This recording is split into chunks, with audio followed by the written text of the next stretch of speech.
great outdoors, vast, beautiful, and untouched by time. But beneath the towering trees and endless trails, there are stories that defy explanation. Mysterious disappearances, eerie encounters, and chilling discoveries that turn peaceful landscapes into scenes of terror. In this video, we're diving into 5 of the strangest and most terrifying cases from national parks and deep forests, from hikers who vanish without a trace to unexplained creatures lurking in the shadows. These stories will make you think twice before venturing into the wilderness alone. My friend was on a solo backpack trip through Yosemite. He started talking to a guy he met about his trip. The guy said that he used to do solo trips often, but would never solo again after experiencing something horrific on his last trip. The guy said he was 2 days into a 6-day hike in the middle of desolate wilderness when he came upon a dead man in a suit with a bullet hole in his head, and the body was very fresh. He never heard any gunshots, and he could not see signs of anyone else around. He was filled with dread and felt like he was being watched. Took off running back down the trail in the direction he came from. He hiked 2 days and 2 nights without rest back to the trailhead. He said the nighttime was the absolute worst. Every noise he heard and shadows he saw felt like something was stalking him in the dark.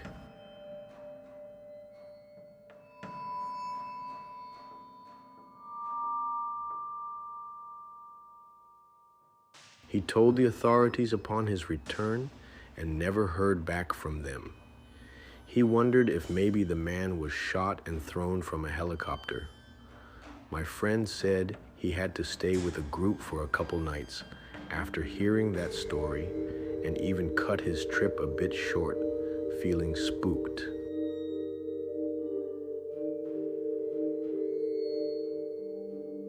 I worked in national parks and also did some volunteer search and rescue.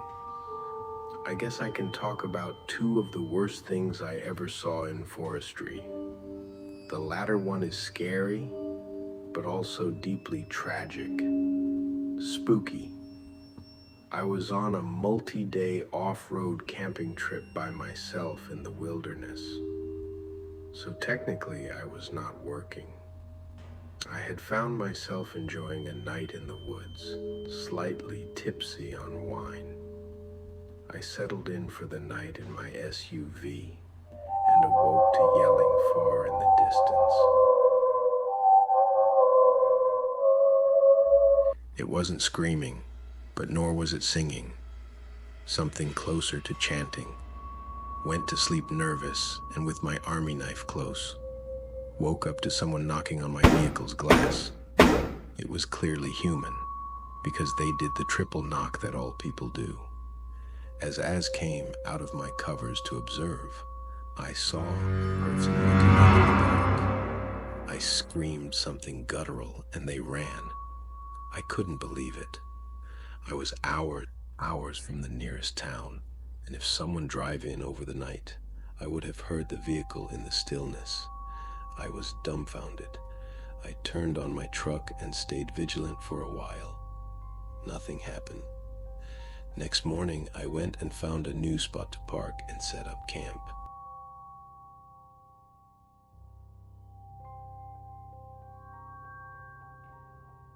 The second is sadly something that is very explainable but very sad to see. One blizzardy night, we hear that they are on the search for a woman who had disappeared from a group that was staying in a cluster of scenic cabins nearby, not in the park, but very close to the border of it, but certainly a remote place. It took us about 2 hours to get to the cabins and talk to the people there.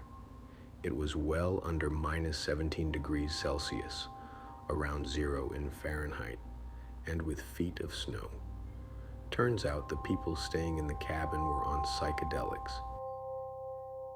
And at some point, the young woman got spoiled while under the influence of drugs and had run off outside. in regular clothes and sneakers. And my partner in the search unit picked a search patterns and started looking for footprints. We found some, but then they broke off and we lost the trail. After exactly 3 hours and 41 minutes, we found her clothes. And around soon after we found her, she was naked in her entirety, including her shoes. She was barefoot. We found her sitting against a tree and we rushed over. It was clear at this point she was dead. In this time, local police were already on the scene, and after taking our statements, they left. It was a tough few nights after. Nightmares, too.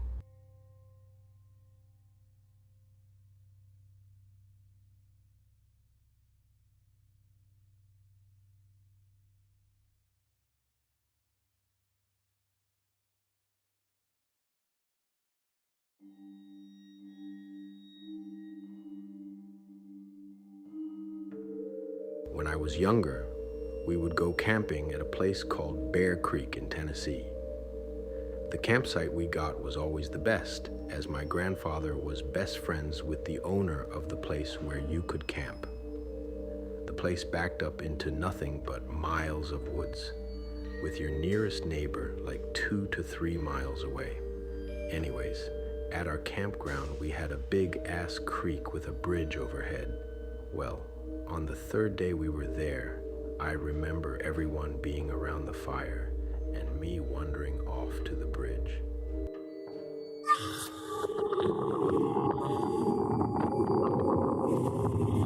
There on the other side were a group of black-robed people staring back at me. They just stared, no faces being shown. One had a knife of some kind, while another motioned for me to come over with them. When they started over the bridge towards me, I ran back, and my family grabbed their guns and started to point at them. They calmly went back over the bridge and never saw them again.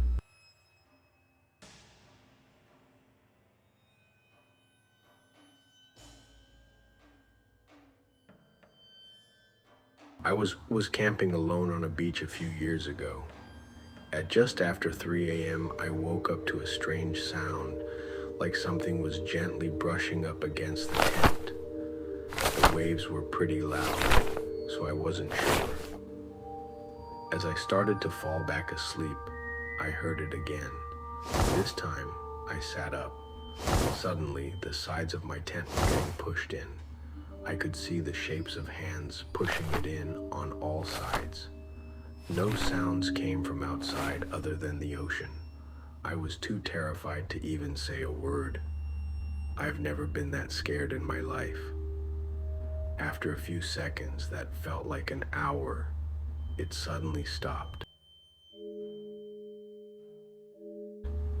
I waited for a few minutes, then unzipped the tent and poked my head out and flicked on a flashlight.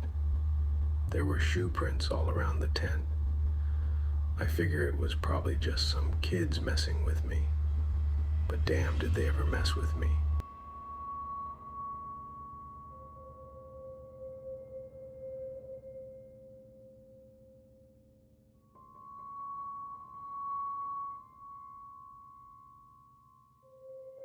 I was hiking a section of the North Umpqua Trail, northern part of southern Oregon, a few years back with my SIL.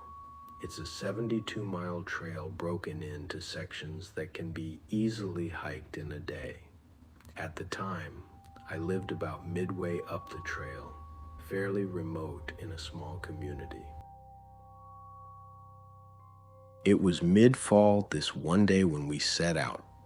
The trail was running along the south side of the North Umpqua River and was pretty up and down in the beginning.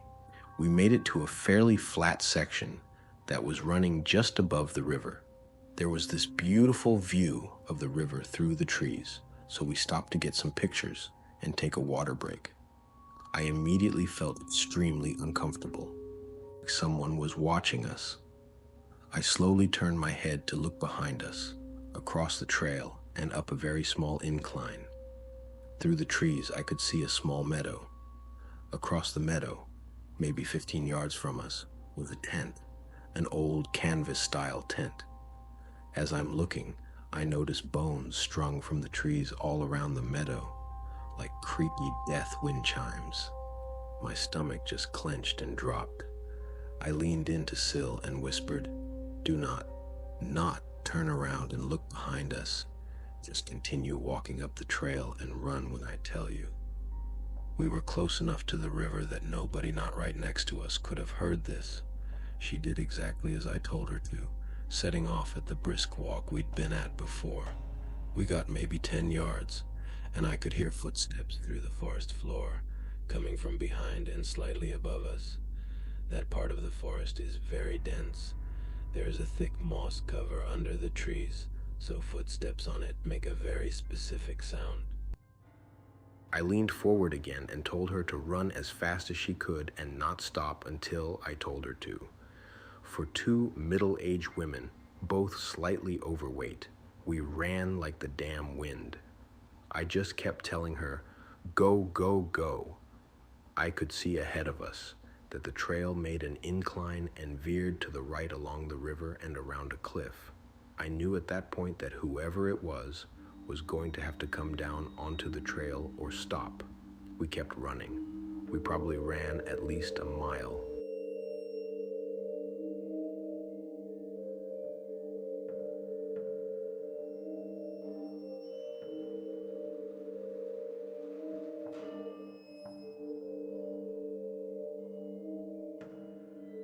After that, even though we could no longer hear anyone behind or above us, that section of the trail was about 9 miles, and we were not halfway when this happened.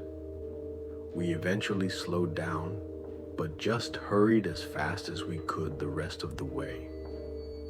We had arranged for her younger brother, not my ex, to pick us up. We made it to the next trailhead fairly early, so we made our way out to 138 and started walking east towards home, knowing he'd find us. He did, and was shocked at our story. We got home and immediately called our local sheriff, who lived just above us at the ranger station. He came to the house and heard our story. He explained it might be a day or two before they could get in on the trail, as they had a missing hunter at the time they were searching for. So a few days go by and he shows up at our house to let me know that we were not crazy or imagining things, and someone really did chase us. I asked what they found and who it was. He looked down at the ground and then looked up and said, "I'm not going to tell you what we found or who it was, because if I do, you will never hike anywhere again. What we found was not normal and will not happen up here again." He then instructed me to never, ever hike unarmed again.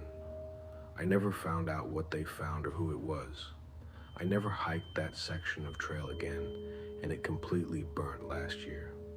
I also never hiked unarmed ever again. That was huge for me, as I was not a gun person. I had many incidents living up there in a national forest with wild animals and other strange things, but nothing ever scared me as much as that day.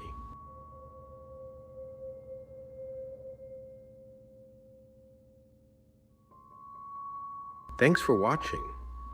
If you enjoyed this, be sure to like, subscribe, and most importantly, check behind you. No, seriously, right now. I'll wait. Oh, too late.